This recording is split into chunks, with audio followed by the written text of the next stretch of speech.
কথাটো বুজিছেনে নাই? তুলিৰামে হিমন্ত বিশ্ব শৰ্মালৈ ভয় কৰে, হয়নে নহয়? তুলিৰাম ৰংঘনে নৰেন্দ্ৰ মোদীলৈ ভয় কৰে, হয়নে নহয়? আৰু তুলিৰাম ৰংঘনে ট্ৰাইবেল মানুহ হৈও হিমন্ত আৰু নৰেন্দ্ৰ মোদীৰ ওচৰত চাৰেণ্ডাৰ কৰে, হয়নে নহয়? আৰু কোনো চাৰেণ্ডাৰ কৰা মানুহে কেতিয়াও অধিকাৰ কাঢ়ি আনিব নোৱাৰে। কথাটো বুজিছেনে নাই?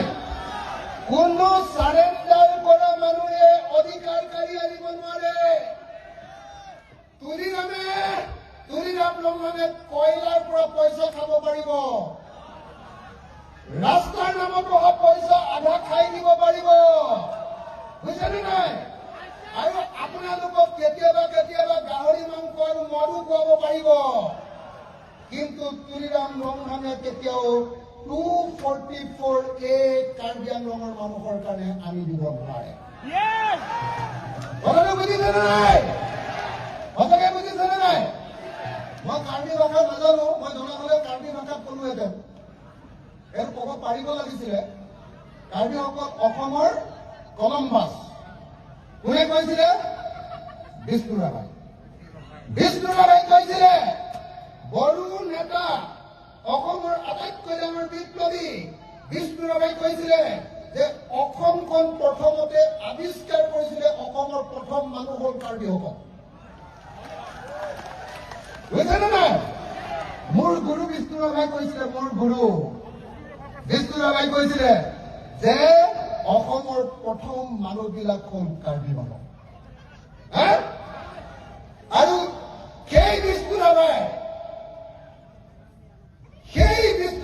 কৈ যোৱা অসমৰ প্ৰথম মানুহ কাৰ্বি মানুহবিলাকক মই আজি এইডোখৰত আপোনালোকে বহি থাকোতে এজন এজনকে সুধিছিলো, মহিলাবিলাকক সুধিছিলো, মতা মানুহবিলাকক সুধিছিলো। মই সুধিছিলো যে আপুনি কি কৰে, চাকৰি কৰে নে অন্য কি?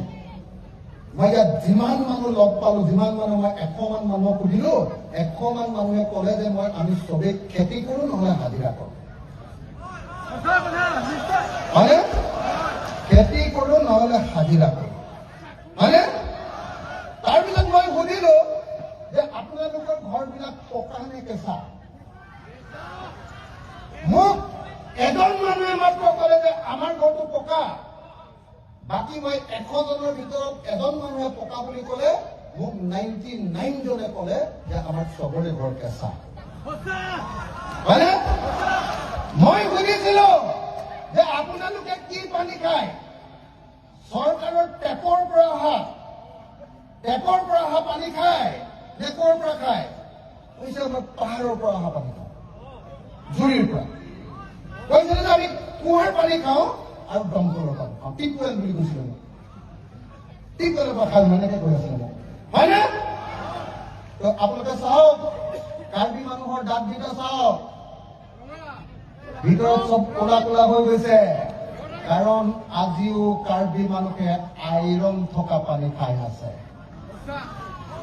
অসমৰ আটাইতকৈ পুৰণি, অসমৰ আটাইতকৈ খিলঞ্জীয়া, অসমৰ আটাইতকৈ ভূমিপুত্ৰ মানুহবিলাকৰ ঘৰবিলাক যদি কেঁচা আৰু আটাইতকৈ পুৰণি মানুহবিলাকৰ যদি চাকৰি নাই, তেতিয়াহ'লে কাৰ চাকৰি আছে অসমত?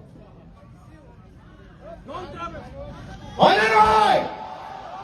যেতিয়ালৈকে কাৰ্বি আংলঙৰ প্ৰত্যেকজন মানুহৰ ঘৰ পকা নহব, লেট্ৰিনটোত যেতিয়ালৈকে টাইলছ লগাব পৰা নহব, যেতিয়ালৈকে প্ৰত্যেকৰ ঘৰত এখনকৈ 4চকীয়া গাড়ী নহব, যেতিয়ালৈকে আপোনালোকৰ ল'ৰা ছোৱালীবিলাকক দিল্লীত পঢ়ুৱাব নোৱাৰিব, আৰু যেতিয়ালৈকে মাক দেউতাকৰ বেমাৰ হলে দিল্লীত চিকিৎসা কৰিব পৰাৰ সামৰ্থ্য, এবিলিটি যেতিয়ালৈকে নাহিব, তেতিয়ালৈকে আপোনালোকে যুঁজি থাকিব লাগিব, সংগ্ৰাম কৰিব লাগিব, আন্দোলন কৰিব লাগিব।